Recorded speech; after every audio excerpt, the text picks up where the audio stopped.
Decorate करवाना है।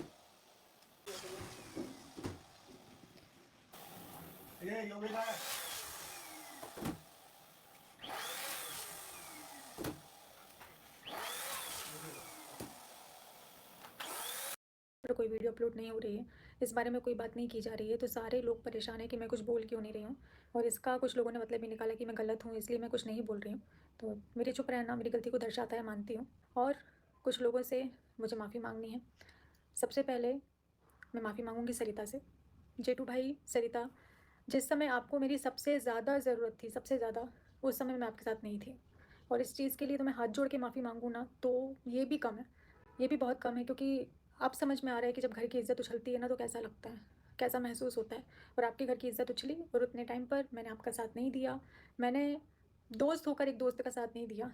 सबसे ज़्यादा गलत अगर किसी के साथ मैंने किया है तो वो सरिता है। तो उसके लिए जेठू भैया, सरिता, मैं मेरे पास शब्द नहीं है कि मैं आप लोगों से क्या बोलूँ, लेकिन मैं माफ़ी मांगती हूँ। क्योंकि दोस्ती शायद मैं नहीं समझ पाई, मैं शायद दोस्त शब्द का मतलब नहीं समझ पाई, और इसलिए उस वक्त आपके साथ खड़ी नहीं हो पाई। जो भी था, जो भी कारण थे, वो कारण मैं नहीं लाना चाहती हूँ, लेकिन बहुत सारी चीज़ें ऐसी हैं जो जिसके कारण नहीं मैं बोल पाई। लेकिन बस, क्या बोलूँ, इससे ज़्यादा मैं क्या बोलूँ। और आकांक्षा, अनूप, जिन्होंने मेरे पैर को अपने सर से लगाया था, तो उनसे मैं माफ़ी मांगती हूँ। क्योंकि जब उनकी बात आई थी तब भी मैं उनके साथ नहीं खड़ी हुई थी, तो मैं उनसे भी माफ़ी मांगती हूँ। मुझसे गलतियाँ हुई हैं, आपने मुझे सराखों पर बैठाया और मैंने आपकी बात नहीं मानी। सरिता ने मुझे समझाने की बहुत कोशिश करी, बहुत। वो जिस लेवल पर जाकर मुझे समझा सकती थी, उस लेवल पर गई कि नहीं नेहा समझ जा। मेरे लिए वो रोई है कि नेहा, ये तेरे लिए अच्छा नहीं है, ये मत कर, मत कर। लेकिन मैं पता नहीं किस चीज़ में अंधी थी जो मुझे समझ में नहीं आया। मैंने भरोसा शायद ज़रूरत से ज़्यादा कर लिया, और सरिता की बात को मैंने टोटली इग्नोर कर दिया, मैंने उसकी बात को माना नहीं। लेकिन सरिता ने मुझे बहुत समझाया था कि नेहा, ये सही नहीं है, ये पता नहीं क्यों लेकिन नेगेटिव वाइब्स आ रही हैं, सही नहीं है, तेरे फ्यूचर में कुछ भी हो सकता है। उसने मुझे समझाने की बहुत कोशिश करी थी, पर मैं नहीं मानी। तो सरिता, आज उसका अंजाम मैं भुगत रही हूँ, मैं भुगत रही हूँ उसका अंजाम। कि जो मैंने तेरी बातें अगर मैंने उस समय मान ली होती ना, तो आज मेरी ज़िंदगी में ये दिन मुझे देखना नहीं पड़ता। तूने दोस्त के नाते, बड़ी बहन के नाते मुझे समझाने की बहुत कोशिश करी, आकांक्षा रूप ने समझाने की बहुत कोशिश करी, लेकिन मैंने उनकी बात नहीं मानी।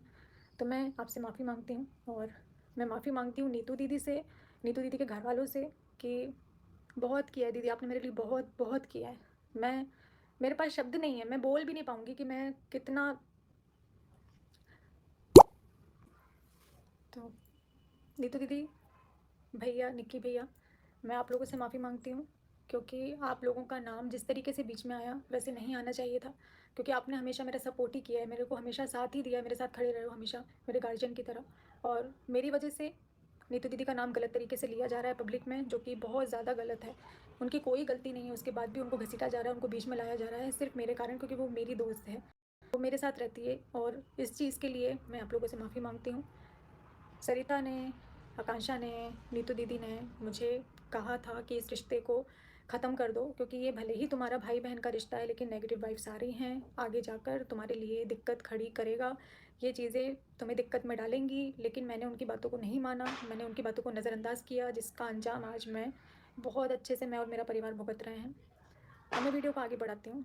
मेरे पास भी बहुत सारी जैसी चीज़ें हैं जो मैं रिकॉर्डिंग, स्क्रीनशॉट, ये वो सारी चीज़ों को लगा सकती हूँ।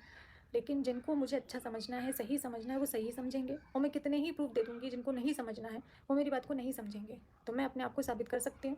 तो मैं यहाँ अपने आप को साबित करने की बजाय मैं कानून का सहारा लेना ज़्यादा बेहतर समझती हूँ। कि मैं वहाँ पर अपने सबूतों को रखूँगी, मैं वहाँ पर, अगर आपके पास है तो आप रखिए, मेरे पास जितना था मैं उतना रखूँगी। मैं जितना कर सकती हूँ मैं कानूनी कार्रवाई के अकॉर्डिंग ही करूँगी। मैं ऐसे वीडियो नहीं खेल सकती। ये कंट्रोवर्सी का पैसा, कंट्रोवर्सी की वीडियो मुझे नहीं चाहिए कि मैं यहाँ से एक वीडियो डालूँ, सामने वाला 4 वीडियो डाले, फिर मैं यहाँ से दूसरी वीडियो डालूँ जहाँ सामने वाला 4 वीडियो डाले। ये मुझे नहीं करना है। मुझे कम्युनिटी नहीं खेलना है कि मैं कम्युनिटी को डालूँ, फिर उसके बाद मैं उसको डिलीट करूँ, फिर मैं किसी के लिए अपशब्द बोलूँ, फिर मैं मुझसे गलती हुई, जो मैंने भरोसा किया, बहुत बड़ी गलती हो गई कि मैंने रिश्तों पर भरोसा किया और एक रिश्ते के लिए अपने सारे रिश्तों को दांव पे लगा दिया। ये मेरी सबसे बड़ी गलती है। सबने रोका था कि नहीं है सही, नहीं है सही, लेकिन मैं इतनी ज़्यादा अंधी थी ना कि मुझे कुछ दिखाई नहीं दिया। आज जितने लोग मेरे अगेंस्ट खड़े हैं, आज जितने लोग मुझे ब्लेम कर रहे हैं, उनको कुछ भी नहीं पता है, क्योंकि 95% चीज़ें मेरे बारे में गलत बताई गई हैं, झूठ बोली गई हैं कि मैं ऐसी हूँ। मेरे कैरेक्टर को, मेरे नेचर को गलत तरीके से आप लोगों के सामने पेश किया गया है। जो बातें बताई गई हैं गलत तरीके से बताई गई हैं। पति पत्नी के बीच में मैं आई, चलो इस चीज़ को अगर मैं मान भी लूँ कि मैं पति पत्नी के बीच में आई, तो अब मैं नहीं हूँ। अब मैं बहुत दूर हूँ, तो तुम दोनों प्लीज़ खुश रहो। सचिन मनीषा, मैं हाथ जोड़ कर रिक्वेस्ट कर रही हूँ, आप दोनों आपस में बहुत खुश रहिए। मैं अपने घर में हूँ, अपनी फैमिली के बीच में हूँ, तो आप लोगों को जैसे भी रहना है अपने भाई अपने घर में रहो, खुश रहो। जो वीडियोज़ है साथ में डालो। और अब इस मामले को मैं रिक्वेस्ट कर रही हूँ कि आगे मत बढ़ाइए, क्योंकि मुझे इस चीज़ को आगे नहीं लेकर जाना है। मैं स्टार्टिंग से फैमिली कंटेंट डालती हूँ, कंट्रोवर्सी का हिस्सा मुझे नहीं बनना है। नाम मेरा बदनाम हुआ, नाम मेरा उछाला गया, मेरे मम्मी पापा, मेरे भाई भाभी सब पर बात आई है, तो मैं इस चीज़ को आगे नहीं बढ़ाना चाहती हूँ।